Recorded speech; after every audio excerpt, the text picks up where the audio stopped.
تعالوا نعمل النهاردة مع بعض صينية بوري بالبطاطس والزيت والليمون ومعاه شوية خضار كده حلوين جدا، ونعمل شوية رز بالصيادية طعمه خيال. فلو انتم من الناس اللي بتحبوا الأسماك زينا كده يبقى الفيديو ده مخصوص علشانكم. يلا نصلي على الحبيب المصطفى وندخل نشوف الفيديو بتاعنا هيتعمل ازاي.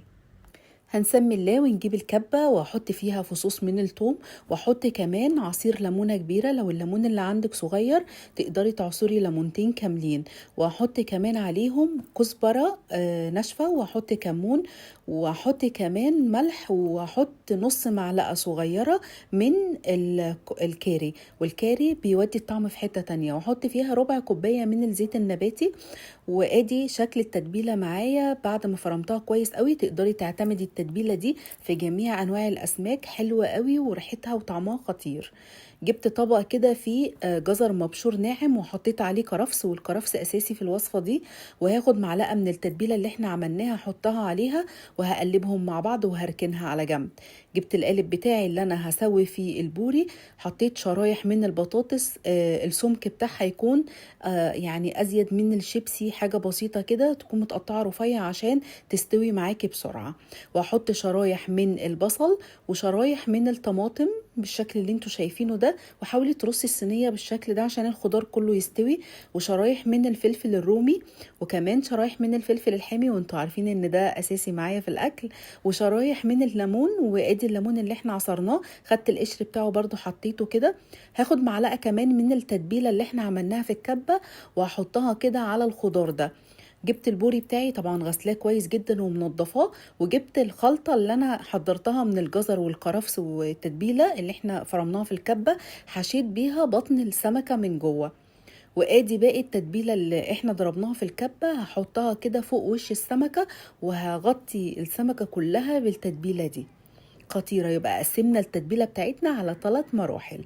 حطينا جزء في التتبيلة اللي احنا حطيناها في البطن، وغلفنا السمكة بيها، وحطينا كمان في الصينية مع الخضار. حطيت كوباية مية كده في الكبة مكان التتبيلة، وحطيتها مع السمك، وهرش كده بس من فوق الوش رشة بسيطة من الفلفل الأسمر ومن الملح، ومعلقة كبيرة كده من الزيت. هغطي الصينية بتاعتي وادخلها على فرن سخن جدا، شغال من الأرضية في الرف اللي في النص. بعد ما تستوي هشيل ورقة الألمونيوم فويل وهشغل لها الشواية حاجة بسيطة بس تاخد لون. بتاخد حوالي 35 دقيقة في الفرن، مش أكتر من كده. حطيت حلة على النار وفيها معلقتين من الزيت، نزلت ببصلاية متقطعة مكعبات كبيرة شوية، بصلاية كبيرة، وهشوحها كويس كده، وهفضل اقلب فيها لحد ما تاخد معايا اللون البني. ما سيبش ايدي منها علشان كلها تاخد لون واحد. عايزين اللون البني ده، بلاش نحرقها جامد قوي عشان ما تمررش مننا. هحط طماطمايه متقطعه مكعبات بعد ما تاخد اللون البني، وهشوحها لحد ما تدبل، واحط كمون وفلفل اسمر وملح.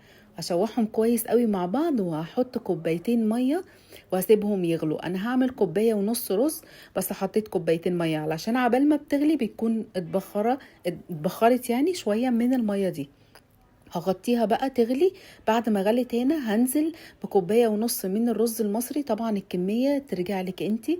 هقلبها وبعدين هغطيها واسيبها لما تتشرب. هوطي عليها النار خالص واسيبها تستوي براحتها. ادي الصينيه بتاعتنا طلعت من الفرن، وادي الرز الصياديه بتاعنا. عايزاكم تجربوه بنفس الطريقه دي. لو انتم مش بتعملوه بنفس الطريقه هيعجبكم جدا وهيبقى طعمه خطير. شايفين كمان هنا الخضار بقى طلعته كده بالشكل ده مستوي جدا، وشارب من طعم السمك وشارب من طعم التتبيلة، وواخد كده مزازة من الليمون. فطعمه خطير يا جماعة. جربوا الصينية دي بنفس الطريقة دي هتعجبكم قوي.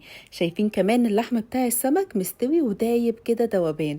وعايزة اقول لكم ان البوري من احلى الاسماك طبعا اللي ممكن ناكلها ونجربها يعني، ونعمل منها وصفات كتيرة قوي. اتمنى يكون الفيديو النهاردة عجبكم، وهستناكم تجربوه وتقولوا لي رأيكم في الصينية الخطيرة دي. وكنت معاكم نور، وباي باي.